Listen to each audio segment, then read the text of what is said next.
reka mbasuhuze kandi mbifuriza amahoro y'Imana. Nanone mwebwe mukomeze gukurikira Ukumbuye iki TV. Uyu n'umwanya w'isaha y'amakuru y'imikino abyutse avugwa muri iki gitondo kabisa.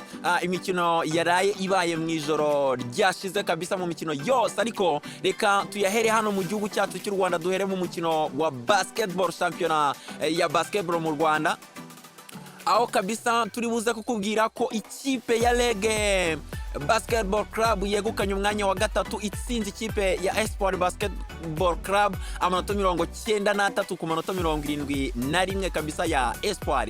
N'umukino watangiye ku isaha y'isa 12, mukino wabereye muri Biki Arena Kigali, aho agace ka mbere uyu mukino agace ka mbere ikipe ya Espoir yatsinzwe n'ikipe ya LIGUE amanota 28 kuri 19. Agace ka kabiri ikipe ya Espoir yari ifite amanota 9 kuri 23 ya LIGUE. Mu gace ka gatatu ikipe ya Espoir yari ifite amanota 18 kuri 28 ya LIGUE. No mu gace ka kane ikipe ya Espoir yaje yiruka cyane itsinda amanota 25 kuri 18 ya LIGUE. Byumvikane ko aka gace ka kane ariko konyine Espoir karangiye ari yitsinze, ariko none umukino wose uza kurangira ikipe ya LIGUE itsinze amanota 93 kuri 71 ya Espoir. Ubwo byumvikane ko ikipe ya Espoir yahise yegukana umwanya wa kane muri championnat ya basketball mu Rwanda. Ku isaha y'isa 2 zuzuye umukino wari utegerejwe cyane, wari wahuje ikipe ebyiri z'ibihangange arizo Patriot Basketball Club ndetse n'ikipe ya APR Basketball Club. Umukino wari shiraniro. Uyu mukino wagaragayemo guhangana cyane kuri aya makipe yombi, ariko nanone biza kurangira ikipe ya Patriot Basketball Club itsinze ikipe ya APR amanota 77 ku manota 70. Ikipe ya APR kabisa ikaba yarushijwe amanota 7 yose. Hayo mukino kabisa wari ukomeye cyane. Uyu mukino mu bya betting cyangwa se ikipe yahabwaga amahirwe mu kuba yatsindiye umukino ni ikipe ya APR, kuko yari ifite amahirwe ya 51%, mu gihe ikipe ya Patriot yari ifite amahirwe ya 48%. Byumvikane ko habaye ikinyuranyo gikomeye cyane kabisa. Uyu mukino mu gace ka mbere karangiye ikipe zombi zinganya. Karangiye ikipe zombi zinganya amanota 20 kuri 20. No mu gace ka kabiri ikipe ya Patriot yatsinze amanota 13 na ikipe ya APR itsinda amanota 19. No mu gace ka gatatu ikipe ya Patriot yatsinze amanota 19 ku manota 18 ya APR. Mu gace ka kane ikipe ya Patriot itsinda amanota 25 kuri 17 ya APR. Umukino urangira ikipe ya Patriot itsinze amanota 77 kuri 70 ya APR. Ikipe ya Patriot rero itayegukana umwanya wa mbere kabisa, irabishimangira, naho ikipe ya APR itayegukana umwanya wa kabiri kabisa. Nuko nguko ibintu byari byifashe muri basketball. Naho mu mupira w'amaguru ubwo ni muri championnat y'u Rwanda yari yagarutse cyane kabisa ku munsi w'ejo, aho ikipe ya Bugesera yanganyije n'Amagaju ubusa ku busa bakiye i Bugesera. Naho ikipe ya Gorira itsinda ikipe ya Vision igitego 1-0. Mukura itsindwa n'ikipe ya Gasogi urubambye ingwe rwa Kenisi igitego 1-0.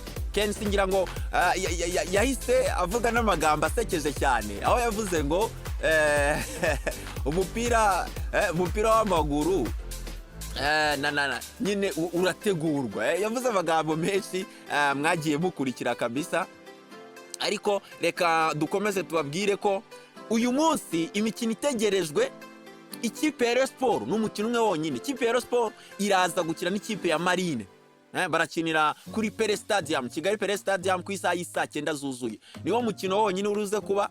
Naho ku munsi w'ejo ku cyumweru ikipe ya Musanze izabikina na Muhazi United. Kabisa. Mu gihe nanone kana makuru ahari ari uko ikipe ya Musanze yari yasabye ko yakimurirwa umukino bitewe na expo yari iri kubera muri stade, cyane ko ikipe ya Musanze yavuga ko yabuze uburyo yakora imyitozo.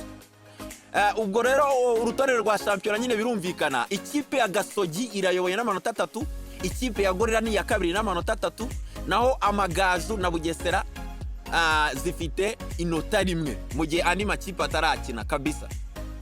reka duhite tuva hano mu gihugu cy'u Rwanda twerekeze muri Premier League. Ariko none tutarava hano mu Rwanda, update twaguha cyangwa se amakuru ari update twaguha nuko ikipe ya Kiyovu Sport, ngira ngo uwo bita Emmanuel Arnold Okwi yari amaze iminsi ayikoreramo imyitozo. Ikipe ya Kiyovu Sport rero yaje kurangara, ariko nabyita uburangare.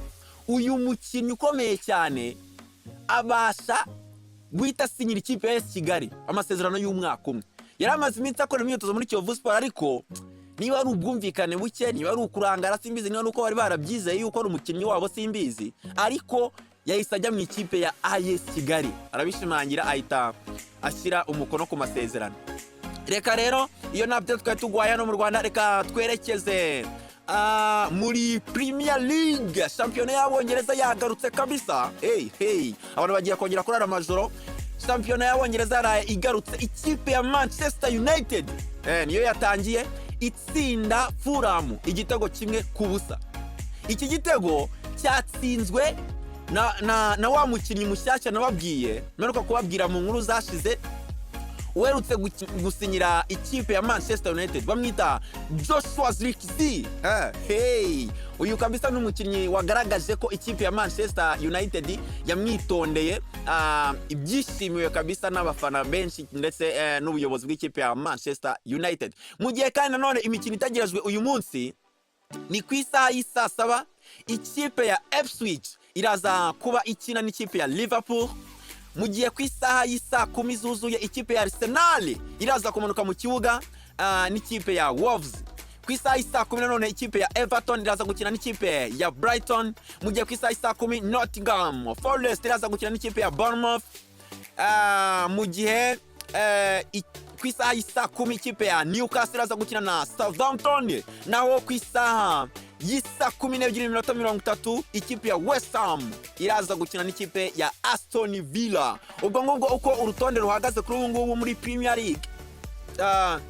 Icyo wamenya nuko ikipe ya Manchester United yahise ifata umwanya wa mbere, mu gihe andi makipe atarakina kabisa. Nuko nguko bimeze. Reka dusimbukire muri shampiyona ya Espagne La Liga, aho ikipe ya Las Palmas ku munsi w'ejo yabashije kunganya ibitego 2-2 n'ikipe ya FC Sevilla, mu gihe Celta Vigo yatsinze ikipe ya Deportivo Alaves ibitego 2-1. Naho ikipe ya Real Betis inganya igitego 1-1 n'ikipe ya Girona. Naho Atletico Club inganya igitego 1-1 na Getafe. Ubwo no kuvuga ngo uko bimeze, Celta Vigo nyine irayoboye n'amanota 3, naho ikipe ya Las Palmas, Sevilla, Girona, Getafe, Atletico Club zose zikaba zikurikira n'inota 1 gusa. Uyu munsi imikino itegerejwe nuko ku isaha y'isa 1 zuzuye ikipe ya Osasuna iraza gukina n'ikipe ya Regans. Naho ku isaha y'isa 3:30 ikipe ya Valencia iraza kuba yakira ikipe ya FC Barcelona kabisa. Aho ngaho ni muri shampiyona ya Espagne. Naho muri shampiyona y'Abafaransa Ligue 1 ikipe ya Paris Saint-Germain yaje itsinda ibitego 4 ku gitego kimwe cya Le Havre. Uyu mukino igice cya mbere cyarangiye ari igitego kimwe cya Paris Saint-Germain ku busa, cyatsinzwe na Le Kangin ku munota wa 3 kuri passe yarahawe na Ramos. Naho mu gice cya kabiri ku munota wa 80 ku munota wa 48, munota wa 48 Le Havre yaje yishyura itsinda igitego kimwe cyatsinzwe n'uwo bita Lloris kuri passe ya Opeli.